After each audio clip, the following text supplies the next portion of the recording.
500 years ago, the infamous Tudor dynasty was born, and with it, two of the most significant monarchs in English history. Henry Tudor was the last king of England to claim his throne in battle, and his marriage with Elizabeth of York, the daughter of his greatest enemy, would create a tentative peace in England for the first time in over 30 years. Today, I want to focus on the face of the White Princess, Elizabeth of York, and try to answer the question, what did she really look like? It's a harder question than it sounds. And finding the answer takes us through painted propaganda, Renaissance bronze, and some truly remarkable sculptures that may carry her true likeness. So let's go ahead and get started.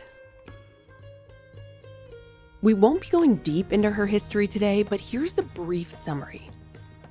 Elizabeth was the eldest daughter of King Edward IV and his queen, the beautiful Elizabeth Woodville. She grew up in a world that was far from peace and full of violence. The Wars of the Roses, the series of battles between the two houses of Lancaster and York, had been tearing England apart for decades. When her father died suddenly in 1483, she was just 17. Her two younger brothers, now known to history as the Princes in the Tower, disappeared, almost certainly murdered. Her uncle Richard III seized the throne and had Elizabeth and her sisters officially declared illegitimate. At 19, she didn't have much of a future. But then Henry Tudor arrived and defeated Richard III at the Battle of Bosworth Field in 1485. Part of his claim for kingship was that he'd pledged to marry Elizabeth, adding more credibility to his claim. It was a promise that transformed her from a political liability into the cornerstone of a new dynasty. Their marriage in 1486 united the houses of York and Lancaster. Somehow, the former enemies, Henry and Elizabeth, were able to form a genuinely affectionate and happy marriage. The couple had 7 or 8 children, 4 of whom survived to adulthood, including the future Henry VIII. Unfortunately, Elizabeth died relatively young on her 37th birthday in 1503 from complications after the birth of her last child. Henry VII was said to be devastated. She was buried with great ceremony at Westminster Abbey, and it's there that we can go looking for her true face. Let's begin with the paintings, because they present an immediate problem. The most recognizable image of Elizabeth, this 3/4 view, white rose in hand wearing a gable hood, exists in several versions. The finest is in the Royal Collection. It's a decently painted, regal image, but the Royal Collection Trust's own catalog notes that it probably dates to the mid to late 16th century, meaning it was painted decades after Elizabeth's death. It's a copy of a lost original, not a contemporary likeness. The likely source for the lost original was a commission in 1502 by the Flemish court painter Maynard Weywick, who was ordered to produce portraits of Henry VII, Elizabeth, and several of their children to be sent to Scotland ahead of Princess Margaret's betrothal to James IV. But those originals are now lost, and the surviving copies have layers of overpaint that make their reliability questionable. The National Portrait Gallery's version of Elizabeth's portrait is described as a late 16th century work based on an original circa 1500. Even if the underlying image descended from a life portrait, we can't be certain how faithfully it was copied or how many hands it passed through. In short, the painted record for Elizabeth of York is thin and not very reliable. So where else can we look? In Westminster Abbey's Lady Chapel lies the beautifully crafted joint tomb of Henry and Elizabeth. The chapel building itself was commissioned by a devastated Henry VII beginning in 1503, immediately after his wife's death.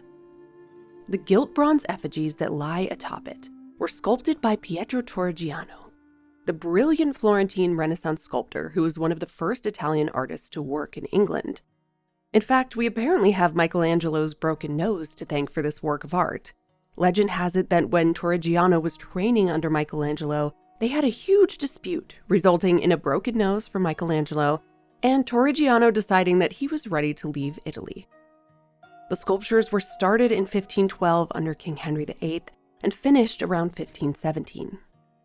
I'm blown away by this work because it looks so much better than portraits of even later English monarchs generations down the line.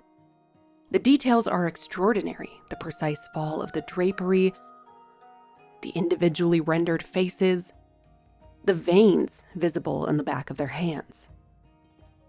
Elizabeth lies alongside Henry. Her features are refined and serene. The curator of Westminster Abbey itself even calls this tomb startlingly realistic. But how trustworthy are these as true portraits? Earlier medieval effigies were frequently idealized, kind of generic figures sculpted years or decades after a subject's death, with little interest in true likeness. But the early Florentine Renaissance flipped that idea on its head. Individualized portraiture was now prized, and sculptors began working from death masks, which are plaster or wax casts taken directly from a subject's face, to achieve lifelike accuracy. But while death masks work to illuminate what a subject really looked like, the mask I've been using lately is much better for making everything blissfully disappear. I'm talking about today's sponsor, Manta Sleep. Manta Sleep believes that great sleep is non-negotiable. It's the foundation of a great life, and I couldn't agree more. When I don't sleep well, I'm a barely functioning adult. But probably like many of you, I have a strangely long list of requirements for my room to sleep well. I need to be in a cool room with an overhead fan going full blast. I need a significant amount of white noise, and strangely, I like to keep my curtains open so moonlight can come in, but I also don't want to see it through my eyelids. I'm not sure if I'm a weirdo or not for that last one. Manta Sleep has basically created the perfect products for me to sleep soundly at night. First, there's the steam sleep mask, which keeps my dry eyes comforted and happy while that overhead fan is blasting me. The removable cups go right in the microwave and can be adjusted on the shell. It kind of steams up and feels really, really soothing after a long day of staring at a computer screen. My bedroom is also right off the living room, so if there's a loud TV or too many people talking, I can't relax. The Manta Sleep white noise machine is engineered to be placed between you and the source of noise, so I placed mine near the outer wall. It has many sounds, but I like the deep, smooth noise. And just to make it easy, it includes a remote that I can keep right next to my bed. Find out why over 2 million light sleepers love Manta Sleep. Use code ROYALTYNOW for 10% off at the link in the description below. And until July 5th, you can also get 20% off with the summer night sale. Happy sleeping, and let's get back to our subject. We know that Henry's tomb was crafted from a death mask. The V&A's painted terracotta bust of Henry, also by Torrigiano, is described in the museum's own catalog as combining a face probably cast from a mold taken from the body of Henry VII. For Elizabeth, the picture is unfortunately a little different here. It's not believed that Elizabeth had any sort of death mask taken, probably because her death was relatively unexpected. The bronze sculpture on her tomb doesn't have much in common with the features of her portraits, and appears to be idealized. Luckily, there's another version, a wooden effigy that was carried through the streets of London for her funeral. I trust this one more because Henry VII himself would have overseen its creation, so it's the most likely candidate for her real appearance. You can see it's in very rough shape. This sculpture survived the Blitz during World War II only in pieces. The torso, one arm, and a hand. It would have originally been painted and clothed with real human hair being used to mimic Elizabeth's. Sadly, we will never see it in all its glory. It lacks the compelling forensic nature of Henry's, but I used it to create my reconstructions of Elizabeth of York. Genuinely contemporary physical descriptions of Elizabeth are basically non-existent. A lot of the vivid detail you'll see online is either later embellishment, material that's been mixed up with descriptions of her granddaughter Elizabeth I, or in many cases lifted directly from the pages of Philippa Gregory novels. If we believe the portraits, she had red or possibly strawberry blonde hair. It's said that she was tall like her father, Edward IV, and beautiful like her mother, Elizabeth Woodville. She stood around 5'6" at a time when most women were considerably shorter. Descriptions from her lifetime focused more on her character, describing her like most queens were, as virtuous, charitable, and pious. By all accounts, she was a beloved queen by her subjects, her husband, and their children. Around court, you could see Elizabeth wearing the English fashion of the day, marked by a square neckline and tight sleeves. Often the gowns were trimmed with jewels and ermine fur. And of course she wears a gable hood, probably one of my least favorite fashion trends ever, which emerged around 1480 and was often worn by Elizabeth of York. So in an attempt to bridge 5 centuries of mystery about Elizabeth's face, I've made my carefully considered approximation. The closest we can honestly get to the face of the woman who ended the Wars of the Roses, and whose descendants still sit on the British throne today. So let's see the face of Elizabeth of York brought to life from her wooden effigy now.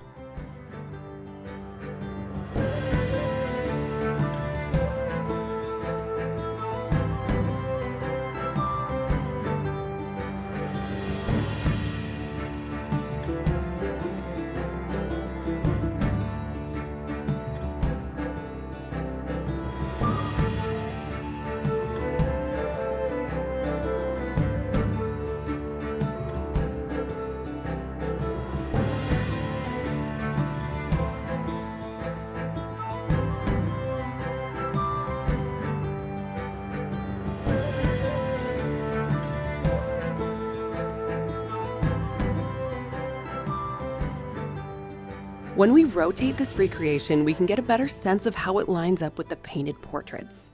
It's not an exact one-to-one, but you can see how the portrait artists who copied the original over and over could get to this. I was fascinated by how much Elizabeth ended up resembling her descendants, particularly Elizabeth I, and a young Henry VIII. Both of these are recreations I've made in the past. Also, I see a big resemblance to her mother, Elizabeth Woodville.